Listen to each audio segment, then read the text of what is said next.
जम्मू कश्मीर की चुनावी सरगर्मियां अपने उफान पर हैं। वैसे तो सभी सीटें हॉट सीट बनी हुई है और ये लड़ाई कहीं ना कहीं सत्ता के सिंहासन पर बैठने की हो चली है।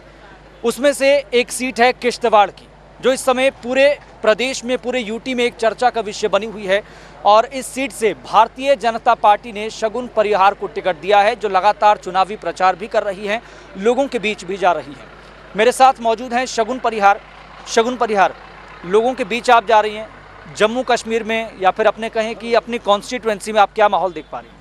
जी, आप तो मुझे फॉलो कर ही रहे थे रैली के साथ, तो आपने खुद ही देखा कि जनसमूह जो उमड़ा हुआ था वो किस कदर मुझे प्यार कर रहा था, किस कदर मुझे आशीर्वाद दे रहा था, किस कदर मुझे सराह रहा था। तो मुझे बहुत अच्छा लग रहा है ये उनका आशीर्वाद लेके।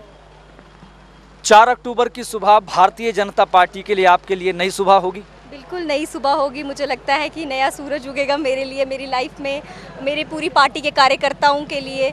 और जो लोग इस टाइम पे एकजुट होकर काम कर रहे हैं, मेरी पार्टी के सभी लोग, मतलब वो ऐसे लड़ रहे हैं जैसे ये इलेक्शन शगुन परिहार की नहीं, ये इलेक्शन जम्मू कश्मीर की भारतीय जनता पार्टी के प्रत्येक कार्यकर्ता का है।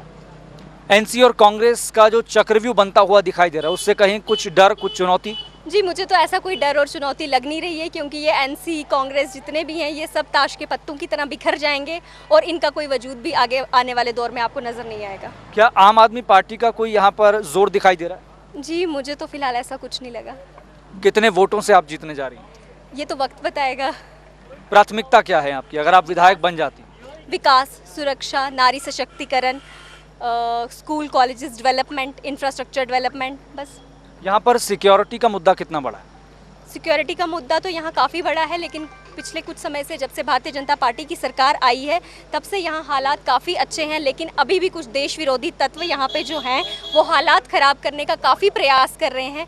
लेकिन फिर भी नरेंद्र मोदी जी के नेतृत्व में भारतीय जनता पार्टी की सरकार जो है, उनके होते हुए यहाँ पे पूर्ण समाज, हिंदू मुस्लिम भाईचारा जो है वो बना हुआ है। और आगे भी अगर हमारे मोदी जी हमारे सिर पे रहे तो ऐसा ही स्थिति हमेशा रहेगी। कुछ लोग कह रहे हैं कि किश्तवाड़ से अब सरकार चलेगी। जी, हो सकता है। इसके मायने क्या है? जी, हो सकता है। आप तो भलीभांति परिचित हैं इसके मायने क्या है, मुझे तो कहने की ज़रूरत भी नहीं। अच्छा, एक इमोशनल एस्पेक्ट पे मैं सवाल पूछूंगा, क्योंकि 2018 की वो त्रासदी है, स्वाभाविक है कि आपके जहन में रची बसी हुई है, तो लग रहा है कि वोट के जरिए चोट मिलेगी? जी, जिस तरह से लोग मुझे सराह रहे हैं, मुझे तो पूरा लग रहा है कि वोट के बदले चोट मिलेगी। वोटर से क्या अपील करना चाहेंगी? पहले चरण का जो चुनाव है, वोटिंग है, वो 18 सितंबर को होने वाली है। जी, वोटर से मुझे इस टाइम पे ना अपील करने की भी ज़रूरत नहीं है, क्योंकि वो लोग खुद कह रहे हैं आपको हमारे पास आने की ज़रूरत नहीं है, आप हमारी बेटी हो, आप किश्तवाड़ की बेटी हो, आप हमारी शान हो। हम खुद आपके लिए ये इलेक्शन लड़ रहे हैं। ये इलेक्शन आप नहीं लड़ रही है, इलेक्शन हमारा है। आप अपनी सीट पक्की मानकर चल रही है, लेकिन बीजेपी की सरकार बननी है जम्मू कश्मीर में? जी, बिल्कुल बनेगी। गठबंधन से या अपने दम पर? अपने दम पर। बहुत बहुत शुक्रिया। तो ये थी हमारे साथ भारतीय जनता पार्टी की कैंडिडेट शगुन परिहार, जो भारतीय जनता पार्टी की जीत का दावा भी कर रही हैं, और साथ ही साथ इस तरह की भी चर्चाएं चल रही हैं कि अब किश्तवाड़ से ही सरकार चलेगी, किश्तवाड़ से ही वैतरणी पार होने वाली है। देखना होगा कि जीत का बाजीगर कौन होगा। कैमरामैन शिव प्रताप के साथ मयश खुराना, किश्तवाड़ से।